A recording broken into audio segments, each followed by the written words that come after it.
নমস্কার বন্ধুরা, আজ আমি আপনাদের পাঠ করে শোনাব ৪৯তম আন্তর্জাতিক কলকাতা বইমেলার স্মৃতিকে কেন্দ্র করে কবি অজিত কুমার দের লেখা কবিতা স্বপ্নের ছবি। ভেসে বেড়ালাম জনজোয়ারে, বই পোকাদের ভিড়ে, কত আবেগ, কত শত অনুভূতি, কত ভালোবাসা, কত শত স্বপ্ন ভাসে ১-২-২০২৬ আমার দেখা ৪৯তম আন্তর্জাতিক কলকাতা বইমেলার আকাশে বাতাসে।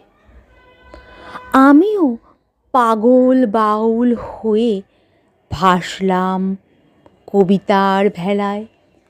আমার বান্ধবী এলো নিয়ে সাথে, আমার প্রাণ বাঁচাতে তার আদরে সোহাগে মাখা গরম ভাতের সুগন্ধ।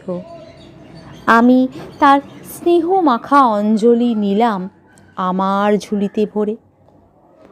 কত দূর থেকে ছুটে এসেছে আমার প্রাণ প্রিয় কবির বন্ধুরা, শুধুই আমার সাথে বইমেলার উঠানে ঘুরবে বলে। আহা, কি আনন্দই উপভোগ করলাম দিনের পড়ন্ত বেলায়, আমার বেলা অবেলায়। সব আনন্দ খুশি কুড়িয়ে নিলাম আমার বাউল মনের ঝুলিতে। নতুন নতুন বইয়ের গন্ধ, পুরাতন নতুনের মেলবন্ধন দেখলাম নয়ন ভরে। কত শত ফকিরের আনাগোনা, কেউ প্রেমের নেশায়, কেউ বিরহের, কারো চোখে আকাশ ছোঁয়ার স্বপ্ন, কেউ তাকিয়ে না বলা কথা নিয়ে। ভালো থেকো বন্ধু সকল, ভালো থেকো। এভাবেই চলুক কবিতার পথ, নিঃশ্বাসে থাকুক বিশ্বাসে বেঁচে আগামী প্রজন্ম যেন থাকে দুধে ভাতে।